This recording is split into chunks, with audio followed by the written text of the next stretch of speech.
साथियों नमस्कार। स्वागत है आप सभी का बिहार स्पेशल के इस बेहतरीन सीरीज में, जो कि आपके बीपीएससी एग्जाम के लिए काफ़ी इम्पोर्टेंट साबित होने वाला है।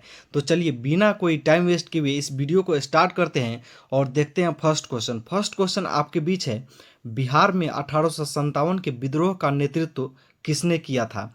चूंकि ये परीक्षा के दृष्टिकोण से काफ़ी इम्पोर्टेंट क्वेश्चन है, तो सबसे पहले हम लोग 1857 की क्रांति के विद्रोह के बारे में थोड़ा सा जान लेते हैं। 1857 की क्रांति का विद्रोह की बात करें तो भारत में यह ब्रिटिश शासन के खिलाफ सबसे बड़ा एवं संगठित विद्रोह था। इसकी शुरुआत की बात करूँ तो यह 10 मई 1857 ईस्वी को मेरठ से शुरुआत हुआ था। कहाँ से? मेरठ छावनी से इसकी शुरुआत हुई थी और धीरे धीरे यह उत्तर मध्य भारत में भी फैल गया। अगर इसके प्रमुख कारणों की बात करें तो इसके प्रमुख कारण में कई कारण थे, जैसे राजनीतिक कारण हो गया, प्रशासनिक कारण हो गया, सामाजिक एवं धार्मिक कारण हो गया, आर्थिक कारण हो गया, सैन्य कारण हो गया और तत्कालीन कारण। यदि मैं तत्कालीन कारण की बात करूं तो दिसंबर 1856 में, कब? तो दिसंबर 1856 ईस्वी में सरकार ने पुरानी लोहे वाली बंदूक जिसका नाम था ब्राउन बेस, इसके स्थान पर नया एनफील्ड राइफल का प्रयोग करना शुरू कर दिया था। चूंकि इसमें लगने वाले कारतूस को दांतों से खोलना पड़ता था, यही कारण था कि बंगाल सेना में यह बात फैल गई कि कारतूस की खोल में गाय और सूअर की चर्बी का प्रयोग किया जाता है। इसी कारण इस विद्रोह को की शुरुआत हो गई। और चूंकि ऑप्शन में कह रहा है नाना साहेब, तात्या टोपे, कुंवर सिंह और खान बहादुर खान, तो बिहार में बात करें तो बिहार में कुंवर सिंह ने आपका 1857 के विद्रोह का नेतृत्व किया था। हालांकि उस समय जो ब्रिटिश दमनकर्ता थे वो थे आपका मेजर विलियम टेलर एवं विंसेंट आयर। इन्होंने मिलकर बिहार में विद्रोह को दबा दिया था। वही नाना साहेब की बात करें तो नाना साहेब और तात्या टोपे दोनों ने कानपुर में इस विद्रोह का नेतृत्व किया था। और यहाँ जो दमनकर्ता थे वह थे आपका कैंपवेल। इसको भी आप लोग ध्यान में रखिएगा। अब बात कर लेते हैं खान बहादुर खान की। तो इन्होंने बरेली में ब्रिटिश शासन के खिलाफ इस विद्रोह का नेतृत्व किया था। और यहाँ के जो दमनकर्ता थे वह थे आपका कैंपवेल। ठीक है, तो इसको आप लोग ध्यान में रखिएगा। तो इस प्रकार देखा जाए तो इस प्रश्न का आंसर हो जाएगा आपका option C is the correct answer, Kunwar Singh. अब चलते हैं नेक्स्ट प्रश्न की ओर। नेक्स्ट प्रश्न आपके बीच है, किस वर्ष बिहार को एक अलग प्रांत बनाया गया था। तो सबसे पहले ऑप्शन देख लेते हैं, 1877, 1955, 1911 या फिर 1912। तो बिहार को एक अलग प्रांत बनाने की जो शुरुआत होती है वह आपका 1905 ईस्वी में होती है। 1905 में जो बंगाल के गवर्नर थे वह लॉर्ड कर्जन थे। उसी के द्वारा वर्तमान जो बंगाल था उस समय उसको दो भागों में बांट दिया गया। पहला पूर्वी बंगाल जिसमें वर्तमान का असम और बांग्लादेश के हिस्से शामिल थे, और दूसरा तरफ था पश्चिम बंगाल जिसमें वर्तमान समय के पश्चिम बंगाल हो गया, बिहार हो गया, उड़ीसा हो गया और झारखंड शामिल हो गया। झारखंड उसमें शामिल था। ठीक उसी प्रकार अगर देखा जाए तो 1911 ईस्वी में, दिसंबर 1911 में ब्रिटेन के जो प्रधानमंत्री थे जॉर्ज पंचम का दिल्ली आगमन होता है और दिल्ली दरबार का आयोजन किया जाता है। और दिल्ली दरबार के आयोजन में तीन प्रमुख घोषणाएं की जाती है।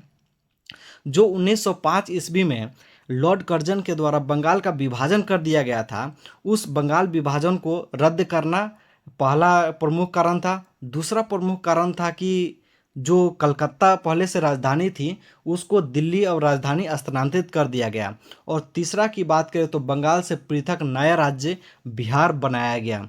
ठीक है, तो इस प्रकार देखा जाए तो वर्ष 1911 की घोषणा के आधार पर और वर्ष 1912 ईस्वी में बिहार को एक अलग प्रांत बना दिया गया। तो इस प्रकार देखा जाए तो इसका आंसर हो जाएगा 1912 ईस्वी। और 22 मार्च, ये आप डेट याद रखेंगे, 22 मार्च को ही बिहार दिवस मनाया जाता है, चूँकि 22 मार्च 1912 को बंगाल से बिहार का एक अलग पृथक राज्य बना दिया गया। अब चलते हैं नेक्स्ट प्रश्न की ओर। नेक्स्ट प्रश्न आपके बीच है, बिहार केसरी के नाम से किसे जाना जाता है। तो सबसे पहले ऑप्शन देख लीजिए, अनुग्रह नारायण सिंह, डॉक्टर कृष्ण सिंह, जयप्रकाश नारायण या फिर कर्पूरी ठाकुर। तो इसका आंसर हो जाएगा आपका डॉक्टर श्री कृष्ण सिंह को बिहार केसरी के नाम से जाना जाता है। डॉक्टर कृष्ण सिंह की बात करें तो ये बिहार के पहले मुख्यमंत्री रह चुके हैं।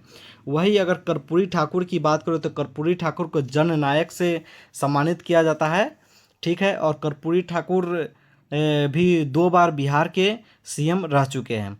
अब तो इस प्रकार देखा जाए तो इसका answer option B is the correct हो जाएगा, ठीक है। अब बढ़ते हैं नेक्स्ट प्रश्न की ओर। नेक्स्ट प्रश्न आपके बीच है, चंपारण सत्याग्रह के दौरान महात्मा गांधी को चंपारण आने का निमंत्रण किसने दिया था? तो सबसे पहले हम लोग चंपारण सत्याग्रह के बारे में जान लेते हैं। चूँकि बिहार के चंपारण में गांधी जी ने जो सत्याग्रह का पहला प्रयोग 1917 में किया था। कब किया था? 1917 ईस्वी में किया था। चंपारण में सत्याग्रह प्रारंभ करने के 2 प्रमुख कारण थे। चंपारण में नील बागान के मालिकों द्वारा तकावी ऋण, और दूसरे बात करें तो तिनकठिया व्यवस्था। तिनकठिया व्यवस्था क्या था तो उसको समझ लीजिए थोड़ा सा। चूँकि कृषकों को अपनी ज़मीन के 3/20 भाग पर नील की खेती करना अनिवार्य कर दिया गया था, और यही तिनकठिया व्यवस्था था। इसी के कारण चंपारण में राजकुमार शुक्ल ने महात्मा गांधी को चंपारण आने का निमंत्रण दिया, और गांधी जी आए और वहाँ के जो ब्रिटिश अधिकारी थे उनसे बात किए, और बात करने के बाद इस जो तिनकठिया व्यवस्था था इसको समाप्त करने का सुझाव रखा, और अंततः इस व्यवस्था को समाप्त कर दिया गया। तो चंपारण सत्याग्रह की शुरुआत 1917 ईस्वी में होती है, और चंपारण आने का निमंत्रण महात्मा गांधी को श्री राजकुमार शुक्ल देते हैं। Option C is the correct answer. Next प्रश्न की ओर चलते हैं। नेक्स्ट प्रश्न आपके बीच है, बिहार का कौन सा जिला सर्वाधिक जूट उत्पादन के लिए प्रसिद्ध है? तो सबसे पहले ऑप्शन देख लीजिए, कटिहार, पूर्णिया, सहरसा या फिर किशनगंज। तो इसका आंसर हो जाएगा आपका बिहार का जो पूर्णिया जिला है वह सर्वाधिक जूट उत्पादन के लिए प्रसिद्ध है। तो ऑप्शन बी इसका आंसर हो जाएगा। वही कटिहार की बात करें तो कटिहार मक्का उत्पादन के लिए प्रसिद्ध है, ठीक है। बिहार में सर्वाधिक मक्का उत्पादन कटिहार में होता है, वही सर्वाधिक जूट उत्पादन आपका पूर्णिया में होता है। तो इस प्रकार ऑप्शन बी इसका राइट आंसर हो जाएगा। अब बढ़ते हैं नेक्स्ट प्रश्न की ओर। नेक्स्ट प्रश्न आपके बीच है, शेर शाह सूरी का मकबरा कहाँ स्थित है? आई होप इस प्रश्न का आंसर आप लोग जानते ही होंगे। तो चलिए सबसे पहले ऑप्शन देख लेते हैं, उसके बाद हम लोग आंसर पे चलेंगे। फर्स्ट ऑप्शन है आपका पटना, दूसरा वैशाली, तीसरा सासाराम, चौथा मुंगेर।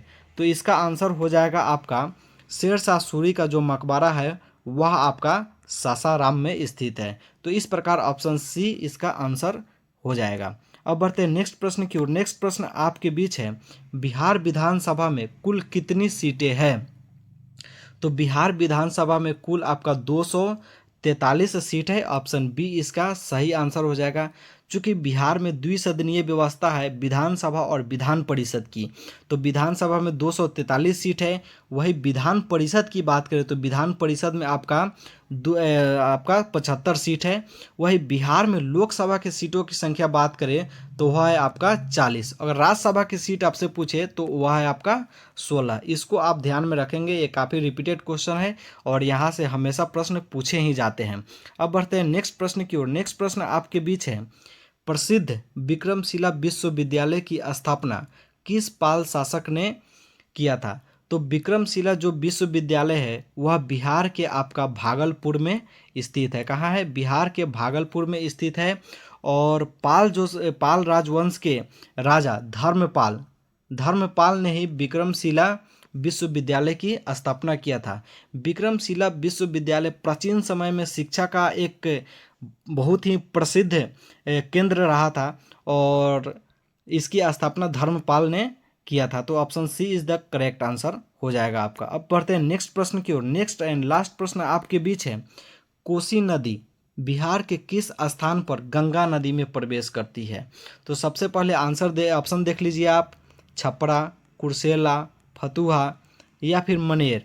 तो इसका आंसर हो जाएगा आपका बिहार के कुर्सेला में कोसी नदी आपका गंगा नदी में मिल जाती है। तो option B is the correct answer. I hope ये सभी प्रश्न आपको पसंद आए होंगे। निश्चित तौर पर ये सभी प्रश्न एग्जाम में पूछे जाते हैं और ये सभी सिलेक्टेड क्वेश्चन भी है। तो ये बीपीएससी एग्ज़ाम के लिए काफ़ी इम्पोर्टेंट है। आप इसका रिवीजन करते रहिएगा। अब मिलते हैं नेक्स्ट वीडियो में, तब तक के लिए धन्यवाद।